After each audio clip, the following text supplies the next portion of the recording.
Wondering if that, whether it's Makunas or I have to agree, it's probably not going to be because it's very different now with this current meta. What can he do with a team like RORA? No what ifs, because the game has begun. Coach Master the Basics starting the draft at about 130 beats per minute, so it's clear that both veterans leading the teams, despite their years in the league, are still getting jitters. Again, it's day one. I love that we have that. They ban out the Selena and the Fanny, while Coach Few, that's right, Coach Few, takes out the Freya and the Atlas. One thing we have to look for in Aurora is their chance of pulling a page from their Turkey counterpart. It's Flying Cloud. This is the key condition for playing Rafaela mid, Uranus or Barretts on the sides, and Uranus gets taken out by ONIC. So ONIC's acknowledging that. They're expecting that there is a Rafaela coming out in the mid at any point of the draft. Now, are you going to go for the Belleric that's left open? Will you give the Valentina Belleric to ONIC? Or are you just going to lock in the Hirara and say, you can take that and we'll take the most busted jungler in the game right now? I think you give that to Koyl, man. I think it's worth the trade to take the Hirara here. I would. First pick. Over the Barats? Yeah. Yeah, because Barats first is also very good. Yeah, there's just... Since the Uranus got banned out. Yeah, and it's just been we've seen too many nasty plays from Hirara in general, like across the board, you know? And so put it into the hands of Koyl here. They could probably do a lot, but they're still... It seems like they're taking their time deciding on that. They could see more value in something else, but no, it is going to be the Hirara that goes over first to RORA. So now for ONIC, we mentioned the Belleric earlier as an option. Barretts, of course. Yep. Melissa came up as a big pick in a major third-party tournament, and then now it comes out here, taking a page from their Indonesian counterpart. RORA needs reach. They need long range. But a lot of those heroes are burst type, which Barretts doesn't really care about. So now that's the tough thing you have to decide here in the mid lane for RORA. What kind of mid laner are you getting? So they invest in the gold lane first, and of course, somewhat of a flex. We don't know if this is an XP lane Belleric or a roam Belleric. Yeah. So a little bit of mystery even taking it from blue side. I feel like that's what we've seen a lot of teams, even other regions do. You know, they try to bring one possible flex hero still in that first phase of the draft. Sometimes it's two, and you kind of go into that. But right now, it's very upfront of what ONIC's trying to do, at least for now. I'm wondering, do they just grab their jungler or like just kind of wait to see what King Kong picks up? Maybe even Red 5 if they hold out that long. Whoa! Hey, whoa! Is that Olympic gold medalist Carlos Yulo in the crowd? Yep, two-time Olympic gold medalist, multiple times. During the press conference, I was reading out all of his achievements. It's a long list. Man has won a lot of medals. So you don't want to go to the second place without your jungler. Here's the jungler that popped up in MSC as a response to playing the Hirara often. Of course, you don't always want to lean into Fanny. With it being banned, Ling is pretty much gone. Of course, you want to pick up the Nolan so you can match that speed and you get that fast farm. Okay, Nolan. Now, if you are ONIC, what are you banning out here? You're honing in on, do you even go in for mid bans? Or do you just stick with banning out Naf's options just because you don't know 100% if the Belric's going to go over to light or not? Yeah, so Naf's heroes are a good place to start. You still want to consider that the Phoveus is open, although Phoveus isn't going to have that great a time against a Barretts if ever goes to the EXP, because the tough thing is you're deciding where it's going to go. ONIC might even be crazy enough to whip out that Barretts into the roam. That's some considerations now getting tried out here. But let's lean towards the possibility that it is most likely a Barretts EXP.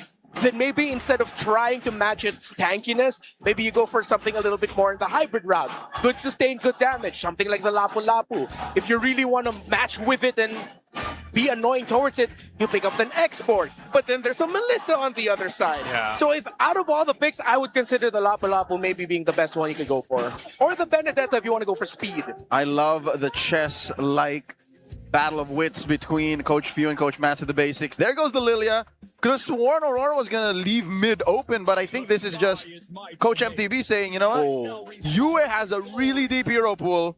I think he'll be fine against the Monster Mage, whatever's left. That's the newly revamped Nazar King Kaja banned out, Red 5. Yeah, I like that ban by ONIC because it's one of the heroes that could pull the Melissa outside of the go away, especially after she's used her dash. She's pretty much just left in the dust. And they're not turning off the possibility that this Belleric might go into the EXP. That's something that we've seen slotted on there. Sort of just like I would like to call it like a placeholder pick. Yeah. It's not the best, it's not the worst, but it does the job. Yeah, it gets the job done, and you know, you can still utilize like the Wrath of the Dryad It's funny, just side note too, Coach Few has really calmed down since the beginning of the draft. Yeah.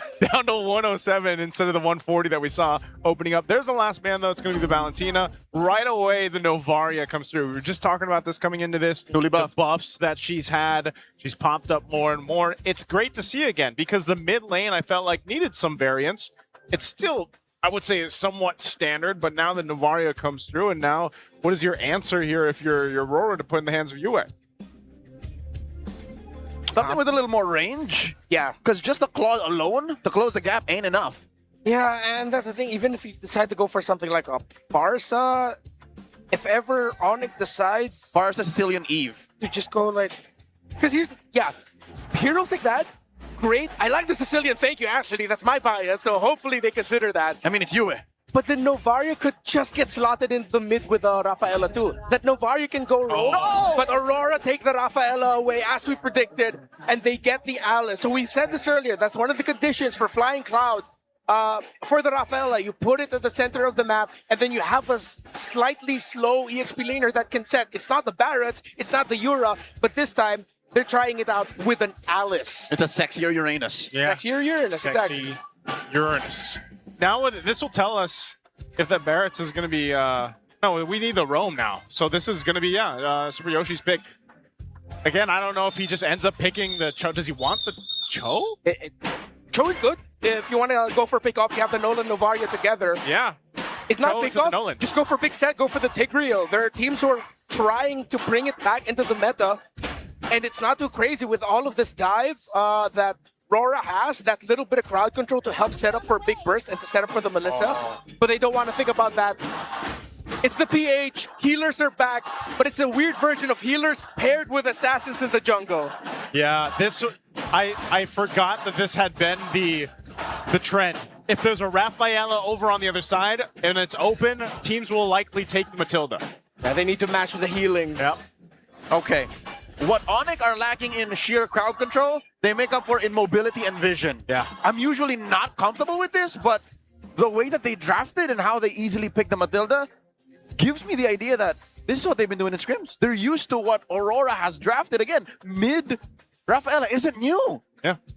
They saw this coming from a mile away. Game one, another look at the final lineups between Aurora Gaming Philippines and ONIC PH.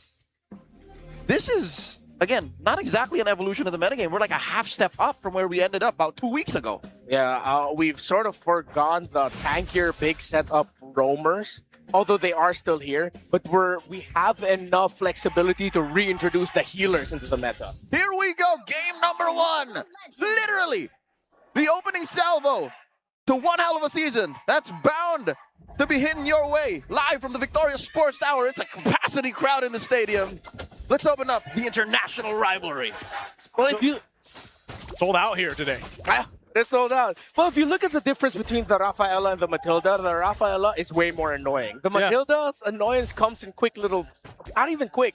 It's bursts with a slightly longer cooldown between the shields. One could time it out. Yeah, you could time that out. For the Rafaela, if it gets to the point of the late game or it gets a lot of farm and hella cooldown, it just keeps going and going. The healing, that little damage slow thing that she does, the holy baptism. It's all good, and the mobility that comes with it. I love that. You know, that's kind of what you tell your team. It's guys, I got hella cooldown now, and we can make movements across the map, you know? And meanwhile, too, it's Flying Cloud. So if these fights break out and they extend, you got to always remember that they can get back in the fight really well. No, now it's okay. I was wondering. Oh! He takes the shot, too, from the Shatter. He's going to heal back up with the regen here. Light is there, so they'll back off, but that was a good poke down to even get a battle spell out. Some quick action up top in the EXP lane. Something to note, Koyl went for an interesting rotation. Remember, you noticed that. He did not go for neither buff first. He went for green, and then Little Wanderer, and then rotated around, which is why I guess there was nothing for RORA up top. Yeah. Take out there. Oh, the mid. I mean, they can't really set something up here with the lineup that RORA has. They can poke a bit, but I feel like ONIC's lineup gives them at least the upper hand, at least for now, until the level 4s come through, because they're really relying on either the Wrath of Dryad from Light, or of course for Yue's Holy Baptism. He's got it now, but the Turtle's going to be started up by King Kong. Really good spot here for ONIC. Watch out! Oh! Daytona's welcome. That is a small Kirk, but Ing gets the shot, and Nats will go down. First blood. Koyl's a little bit too low. Gets a heal, but now bottom side, Domeng. Taking a couple shots from Severo. There it is. Ooh. Oh, nice little dodge there with the iframes, but that is going to be a turtle going over to ONIC. Kirk proving that it's not what you got, it's how you use it. Yeah. Great use of the detonus welcome, and ONIC were just on it instantly. He was just a guy. He wasn't the big guy. He wasn't the big guy. A guy. A guy. But then you quickly become the big guy once you get that fight in there. Once you're in that fight. In the bottom lane, though, I'm not surprised that Domeng's not having a good time against this Melissa. In this current landscape, I'm not the biggest fan of the Claude. No matter who the player is, no matter how good you are, if it is your signature, great. But it's Claude, man, up against this faster scaling meta, the zoom meta. Woo-hoo. That, and for the first one, 6-7 minutes, you're not doing anything. Oh my lord, ONIC committing a grand theft purple. Oh man, it kind of, you got to remember. I mean, you highlighted this coming into the match, Leo. You said, you know, you got so much vision and utility for ONIC. Well, that's something that Novara does for you. You know, you can shoot from afar. You can provide vision with the Astral Echo. There's just so much you can play around here. It's a miracle that ONIC are just 500 up. Yeah. I could have sworn they were going to be like 1,500 up after the first turtle. They are still getting a farm. Still 3 minutes in at this point. This is a good lead for them. Yeah, that's, again, going through this. Okay, don't miss the action, by the way, starting August 25th. We have more of M8 coming for us. That's next Tuesday. MDL Philippines Season 8 starts. Why are they putting so much pressure on Nats? Is he the ticking time bomb? He's the guy. He's the Balikbayan. Well, he's one of them. Not even that, though, because I think that's just how much they don't care about the Claude at this point. They're like, eh, even if it gets to the point where he gets to farm up okay. Yeah. And I think Severo's giving them the information, this dude barely has any farm. You guys are fine. Just go to Nats instead. I got him. I got him in a chokehold. Yeah, he's all good. Nats, on the other hand, maybe just focus on that. Yeah, because without Nats, you're stuck with a Beleric, you're stuck with a Rafaela. If the Alice can't make an impact, there's not enough time to buy for Claude or maybe even for Koyl to do a little bit of damage. It's an awkward spot for RORA. Their timer comes way later into the game. Okay, but they seem to be saying the time is now. As for the second turtle, they're first to the scene. Well, they're going. Daytona's welcome used as jumping in with the gleam. Finds that stun. Now King Kong will be able to get the turtle. Yeah! Fight's going to break out anyway. They're going to chase down RORA here. They just have to disengage, but they can't escape. Super Prince landing the shatter. Brilliant flicker along with a welcome by Kirk. Oh, they want to take this orange buff too. King Kong taking some damage, but he can guiding wind out. Man, Super Prince is just covering fire. They took Koyle's lunch money again, right in his face. And when you shut down the explosive jungler of the opposing team that needs him to pop off at this time, then you will ride into the sunset with a victory. Skypiercer picked up there by Koyl, but ONIC has the lead, and it's going to be tough for Koyl to chain kills together to turn things around. ONIC might be able to win this sub 14 minutes. If it goes past 16, then it's RORA's time. But in this modern meta, that's way too long. Yeah, it's the timers have changed a bit through this meta, and you can just see already ONIC. You know, we talked about the 500 gold lead they had earlier. Now it's ballooned up to 2,000. They're looking to take down this bottom turret. Circling Eagle used up. Pushing Domeng off. That's an easy turret taken out for ONIC. You gotta watch out for these shatter shots too from a distance. Now Domeng, he's gonna get really low here. Again, oh, Super Prince lining it up. Domeng just wants to go back to base, but look at Super Prince. They're not letting him. That's the right call. They are stepping on his neck right now. Nothing. He gets nothing. For the first 6 minutes, I don't think I'm wrong to say, Kirk has been calling the shots. Kirk has been the big boss. He's Tuco. Yeah. Tight. That's him. This is mainly the reason why RORA can't do anything. Wherever Kirk rotates, RORA just turns tail. Oh, my God. Koyl gets taken down. What happened? Welcome back home, Koyl. I mean, hey, UA brings him back. Hopefully it just doesn't come back to another one of those because that looked bad. And now you got 1,000 gold difference between the junglers. Actually 1,000 plus. This is going to be a turtle going to the hands of ONIC. They've got good control around the objectives and just across the board right now. Did RORA really think that they'll be able to win this early game? Again, they don't have the right damage profile to deal with this Barretts. It's heavily dependent on the Alice, which is, again, to go back to that thought of why are they focusing so much on the Alice. If the Alice can't front for the team, then Kirk's going to be happy. But even if when Kirk catches the Alice of the Death and his welcome, it goes down so quickly. That was before all of the chain deaths. The RORA really just has to wait. It's so different to see this kind of game in modern MLBB. It's a fundamental oofski, as just defending tier 2 down bottom seems so perilous for RORA. They're down 4,000 gold. Yep. It's a low kill game, 7.5 minutes in. If I were to calculate, I'd say RORA could really do something at like 12 or 13. If ONIC don't get any more kills. You know why that's so tough too? What you're seeing is the amount of pressure that can be put on, not just from Severo, the pressure here, but the Melissa also has great zoning potential with the Muddles. But then you stack up a Novaria for Super Prince. They can't even get close to defending their turrets. I mean, that's what we're seeing RORA struggle with. So the further that they're pushed into that defensive position with this lineup, the further they fall behind in the game as a whole. That's why I wanted like a range artillery mage to have at least some mid-game power spike that can turn things around in case they look dicey as they are now, or someone to find the backline. Again, to find Novaria. And maybe it's because ONIC got it already. What if RORA were thinking about picking up the Novaria for them, but then suddenly at Red 4, it was an easy slot and pickup. Again, we considered heroes such as the Farsa as an option, but that's not really going to be the best up against Sicilian. the Mathilda, the Barretts, Sicilian. My bias would have been great, but maybe because... Daytona's welcome again, right into the wall. A Shatter's there, light.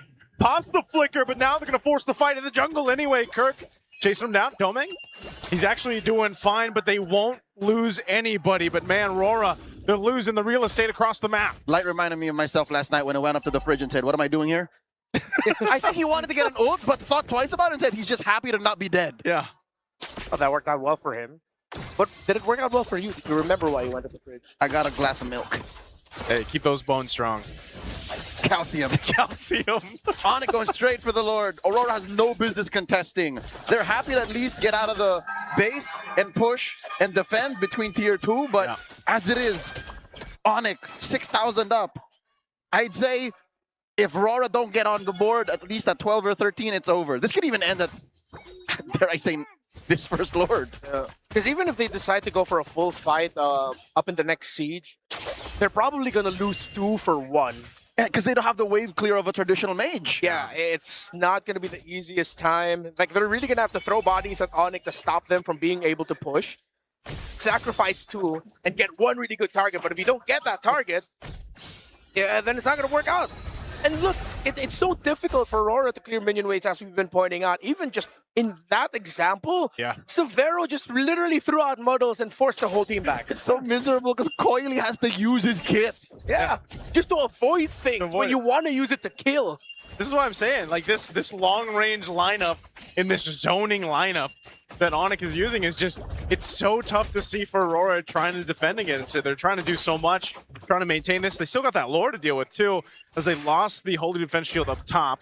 So the rest of these should pop here. Let's see if ONIC forces a fight. Lord does crash in, Holy Shield pop. Successful defense by Aurora. Yeah, I don't know if ONIC actually wants to put the pressure here more. They could flicker utilizing Kirk, but might not be worth it. My God! You don't need to. Light walked right into that, gets thrown in the wall. Now tries to set things up with the throne of ruin. Super Prince off on the side here. We go ahead and throw a shatter out, but the respawn comes through. There's the revive. They still defend though. Okay. No damage. It's clear that the setup is there, but the payoff is nowhere to be found as well. Remar, you're right. There's just no damage. I think I'm watching my open mic night where it's all set up, but the punchline just fails to deliver every time. ONIC goes for it again. They want to push in. Light put down on 8 of his health. Oh, no. Okay, he's going to actually survive this one. They do keep their base turrets up, so it missed it all. Still good for Aurora being down this much and holding on to base turrets. They are living hand to mouth, like literally their whole kits. Thankfully, battle spells are intact to be able to clear and survive. No Trinity yet for Domeng. No room to farm. Again, this is how fast it is now. Oh, Nas going to jump in again. Daytona's welcome in there. Domeng on the backside. He has to go back with the BMI. He did enough damage, but no one falls. Star Shatter, it's going to line up with Nas. Still on the escape, and King Kong was possibly looking to clean something up. They want to get that one turret. There's still 1 HP on it. Too much sustain on that Melissa. Yeah, this one, it's a late game, Melissa. It's Trinity. It's not the one with the Haas Gloss and all that. It's just Fighter Emblem, and that's how much health you can regain. Well, I mean, it has a Malefic Gun. Savero isn't even their problem. Yeah. Savero is, if we can get to him, sure. But them getting a kill is a miracle as it is. Second Lord has spawned. Aurora still so far out of the woods. I don't think they should contest. Maybe they should just wait. Maybe defending in their base is their last chance. I'd say use the turrets, punish ONIC, stare down the barrel of a 10,000 gold lead, and hope for the best. Yeah, I saw them place themselves around this Lord, and I was like, oh, I don't know if you want to do that. You're down 10,000 gold. Better to continue to farm up. Remember how we mentioned earlier on, too, they needed, what did you mention? Past the 12-minute mark. Well, they've gotten at least here. If ONIC hasn't died yet. Yeah. Or if ONIC hasn't got more kills. But look, ONIC scored, even threatened to push down bottom. Yeah. So I'd say you push again another 2 or 3 minutes. This defense is going to be really rough for Aurora. Even if they can hold on, they're probably going to lose 3 or 4, and then ONIC can just end it with the next wave. But maybe this is what Aurora decided to play into. Maybe they knew this is how bad it was going to get. But again, they still do not have the damage to hold on to the idea that they can turn it around this late. They have to hold on to at least 2 or 3 more big sieges by ONIC. Say goodbye to that bottom lane inhibitor. Lord has taken care of it. Still standing. Massive echoes. Goes dropped down. Oh, Koyl trying to clear out that wave, but now turret's going to be worked on, and Light, quarter of the health, he's going to have to go heal back up. The Lord is finally going to be worked on, but wow, the base will be locked in right now. Severo looking to end it, but they're going to force it anyway. Super Yoshi able to get out. Another shatter landed down. And now Severo unleashing. He'll take out the last turret. They've got the 1 cannon minion. Koyl trying to buy some time. Domeng looking for something to do to stay in game 1. But there's too much damage being overloaded. And ONIC looks to take it out. He pulls out the minion wave, but now they can just lock down. And ONIC will take game 1. Slow and steady. ONIC won via superior draft and superior execution. The Super Fam are at match point. That Barretts has to be the MVP. If not the Barretts, then I don't know, maybe Super Prince. But you saw the impact of the guy turned into big guy. Kirk on Barretts was perfect. Yo, give it a Kirk. Give it a Kirk. Say what you will in the offseason or when they lose that he is the weakest link, but give it to Kirk. Man, this was, and it's crazy to think how low kills this game was, but there were so many of these fights. So many of these fights broke out. They were very extended though too, just because of the nature of having a Rafaela and a Matilda there. But like we saw, there was just no moment for them to really engage into a fight because they were just kind of outranged for the majority of this. That, and given the massive disadvantages that RORA has going into ONIC's lineup, Yeah. there's a lot of hesitation. Is it just me? Like, I could count in one hand, like, the major moments of, like, should you have or should you not have? But as for certain, whoa, hey, Whoa. big chump, our MVP, the big guy, Kirk. I think he realizes how awkward that kind of looked. He didn't think of the direction. Yeah, even if it was, wait. I would have rather chomped down than forward. Yeah, Forward, right, yeah. forward, with eye contact.